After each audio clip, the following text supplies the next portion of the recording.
heard. Truly bothersome business. No, I do not foresee a problem on that front. The main concern is Roban. There is no telling what the brute might do. Have the blades watch him in the flames day and night. You may leave the Sultana to me. I shall personally attend her grace.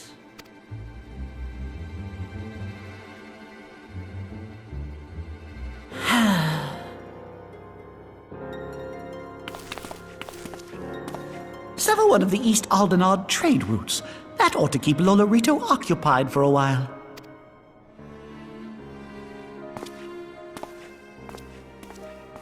Nanamo Ulnamo. For my sake, pray be a good little Sultana to the last.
Welcome back, my friend.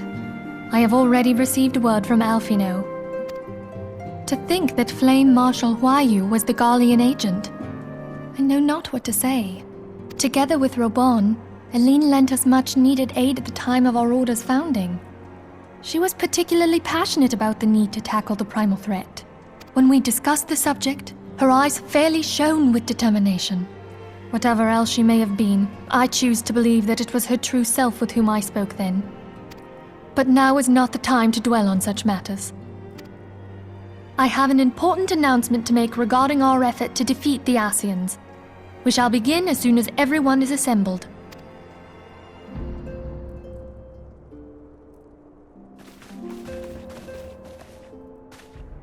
My thanks for coming, friends. Moonbreeder, the floor is yours. By now, I'm sure you're all familiar with white auracite, the miraculous material that'll allow us to capture Ascian souls. Back at Snowcloak, we verified its ability to absorb vast amounts of ether. Alas, it leaves something to be desired in the area of stability. The stone can only store ether for a short while before expelling its contents. In addition to Orisite's inherent limitations, we must needs be wary of our enemy's strength. Our foe draweth upon an infinite wellspring of power. Even should we succeed in entrapping him, the stone will not long contain his wrath. Meaning that, if we want to kill the swine, we'll have to be quick about it.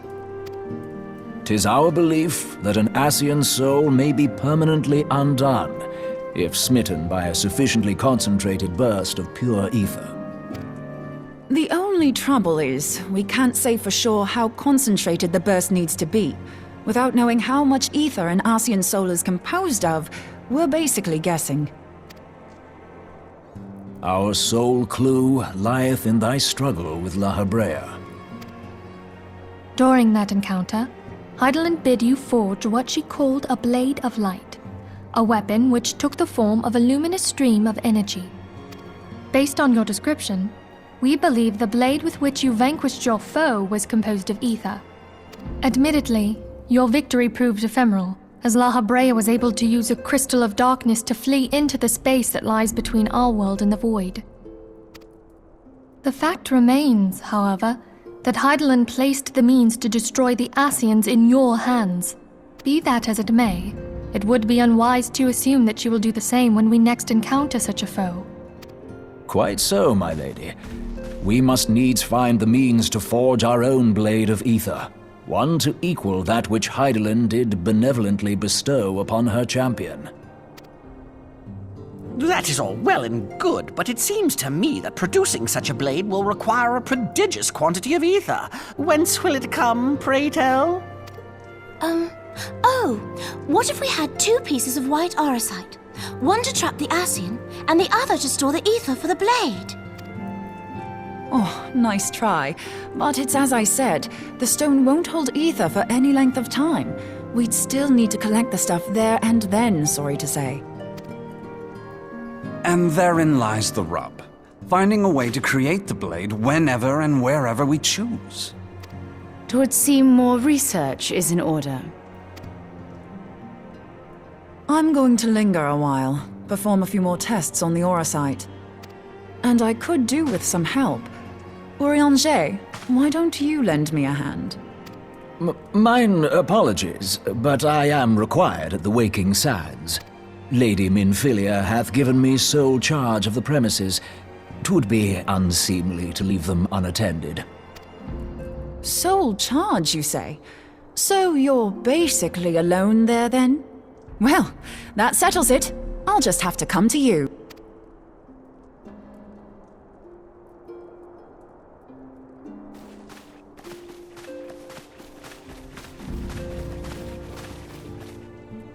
While you were afield, word arrived from the Sharlayan motherland. You will recall that a survey party was dispatched to investigate the incident at the Isle of Val. What they discovered was troubling, to say the least. According to the report, the isle has been erased from existence. 'Twas as if a hole had been torn in the very fabric of reality. Aye, yet the mystery endeth not with the isle's disappearance. It hath come to light that a number of scholars in various other locales were reported missing at a similar juncture. What's more, they all had something in common with the head of the students of Baldessian. Every last one of them was researching a phenomenon called dimensional compression, or the rejoining as the ancient texts call it. I'll be damned if that's a coincidence. All indications suggest Ascian involvement, but I sense that a force greater still is at work. The entity the Dark Beings call the One True God. We must pray that my dear friend Kryl regains consciousness soon.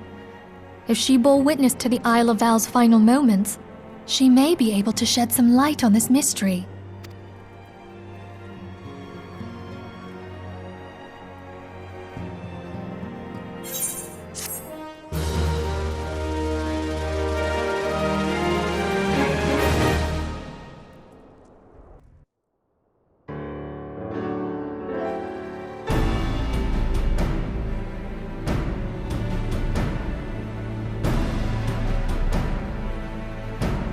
Following the calamity, the forces of the 14th Imperial Legion entrenched themselves in strategic locations across Eorzea. So swiftly did they accomplish this, it was suspected that they had received help. To think that it came from Huayu, my right hand. There is more. We have reason to believe that Huayu didn't deal exclusively with the 14th. She also answered to a higher authority in Garlemald. But this higher authority could not have been the Emperor. By consenting to the Media Project, Solus Zos Galvus showed himself to be more concerned about preventing the spread of primal influence than claiming Eorzea for the Empire. He would happily have seen the lot reduced to ash. We believe a number of high-ranking figures within the royal household were against the decision, but that they knew better than to oppose the Emperor openly. Of course, this didn't prevent them from making clandestine provisions, in which Huayu played a part. Alas, these provisions did not prevent Dalamud from falling, and the ensuing chaos changed the face of the realm forever. Yet Eorzea survived. To all intents and purposes, the Meteor Project had failed, and the Empire was left to rue its lack of a decisive means to eliminate the primals. Until, that is, it stumbled upon the Ultima weapon. Even before the accursed thing was dug up, it seemed to me the 14th had the might to overwhelm our weakened armies. Yet they chose to hide behind their walls. Why? The Black Wolf was wary of making the denizens of Eorzea desperate, lest more primals emerge to bleed the land. The discovery of the Ultima weapon, however, emboldened him to resume his war of conquest in earnest. But there was one in Garlemald who believed that Van Belsar's actions were premature. One who stood higher in the Imperial Army's chain of command. He ordered the Legatus to halt his advance, only to find that the Black Wolf had slipped its leash, and that the 14th now acted alone. In a bid to bring Van Belsar to heel, he used the agent he had planted in Ul'dah prior to the calamity to undermine the Legion's efforts. A man who outranks Van Belsar, yet opposed the late Emperor's decision to annihilate Eorzea. This could only be the former High Legatus of the Garlean army, now known as Emperor Varus Zos Galvus. So he was Huayu's true master. But one of several in actual fact. We've learned that even as Huayu served the Empire's interests, she sold Imperial secrets to a certain faction in Eorzea. In so doing, she helped to maintain the status quo, thus prolonging the conflict. Considering who stands to profit from war, it isn't hard to imagine who her other masters were. Seven hells! You mean to say that she was a double agent? Triple, if you consider her services to Van Belsar and the new Emperor as separate. As neatly as these pieces seem to fit, one aspect of the puzzle remains unclear to me. By whose will was the Marshal feeding intelligence to the heretics? And try as I might, I fail to see how aiding their cause would profit either her Imperial or Monetarist masters. Could it be that another hand is at work here? If so, Huayu must be made to reveal whose it is.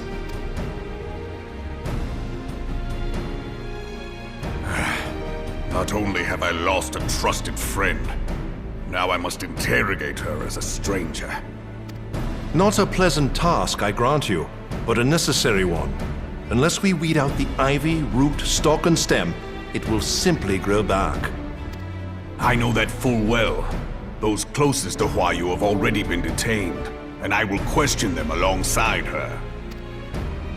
General, pray keep in mind that there may be unwitting abettors among them.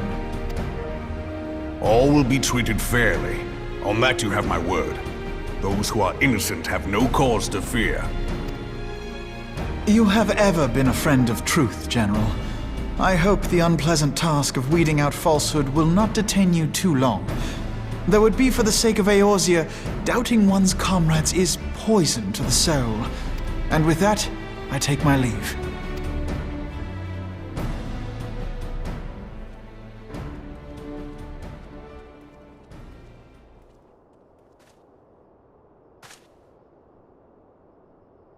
All these years, I've been made to dance to their tune. How could you, Huayu? How could you side with them? Those cankers who take from this land and give naught in return, who use their power to disempower and grow fat while the people starve. I know you can hear me, monitorous scum! Your crimes will not go unpunished! Until you haven't purged this land of your sickness before the eyes of the 12, I swear it!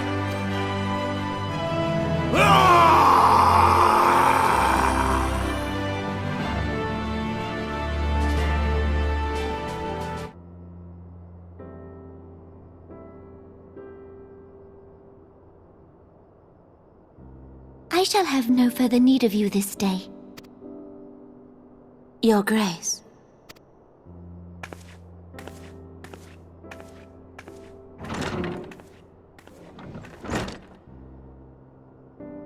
I fear that not even mine own chambers shall remain private for long. Has the situation grown so grim? Ever since he proposed the Cartiner Reclamation Bill, Teleji Adeleji has risen to greater prominence upon the backs of impoverished refugees. The Monetarists were ever united in their pursuit of profit, but the man's actions have torn a rift in their ranks. They snap at each other as rabid dogs. Yet now is not the time to be bickering among ourselves. If this bickering is a threat to law and order, might you not have grounds to dissolve the Syndicate? Would that the solution were so simple, Admiral. Alas, my moving to dissolve the Syndicate is certain to spark outrage among the influential merchant class, whom the Cabal represents. This would serve to exacerbate the current unrest, and peace would slip still further away. Be they rich or poor, natives or refugees, all who reside in Ul'dah have a right to pursue happiness. It is the duty of a ruler to protect this right. If I am to perform my duty, I must needs tread warily. It would not do to make enemies heedlessly. Were Lord Lolorito here, he would doubtless say that I have my head in the clouds. A ruler is required to take a wide view. Try as we might to cater to all needs, some will inevitably be overlooked. As such, there shall ever be citizens who feel aggrieved. It cannot be helped. But as you have informed us, the Monetarists take no view but their own. They hunger for power while the masses starve. In the absence of a common cause, it seems beyond any one individual to make Ul'dah whole. And the presence of a Garlean agent within the Immortal Flames only makes matters worse. Even accounting for Ul'dah's historic reliance upon mercenaries, such a grievous breach of security is unprecedented. I fear this business will provide the Monetarists with a rod to beat Rauban. Eorzea can ill afford for the Immortal Flames to be dampened now. Ere long, the Garleans will turn their ravenous gaze toward our lands once more. If we are to resist their might, our nations must stand together. Yet for this to happen, our nations must be whole. Cannot be done to improve the situation in Ul'dah. The true wealth of Ul'dah lies in the health, happiness, and hopes of her citizens. Alas, the citizens shall never know these things, so long as their lives are ruled by the ambitions of the few. The Monetarists claim to represent the best interests of the people, but in sooth they desire only to manipulate them for their own selfish ends. For the government to serve the people, it must be formed of the people. For Ul'dah to move forward, it is not only the Syndicate that must be dissolved. Nay, you jest.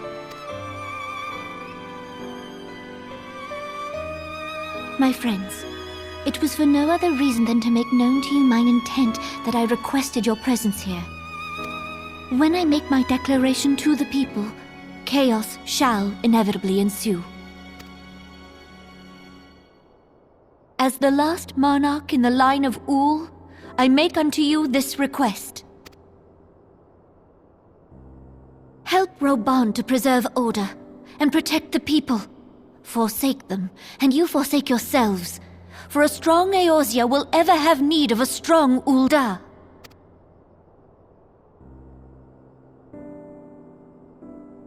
Your Grace, are you certain of this? There is no other way. When the time is ripe, the nation shall become a true republic. Both royalists and monetarists shall cease to be. Ul'dah will no longer belong to kings or queens or merchant princes, but to her people.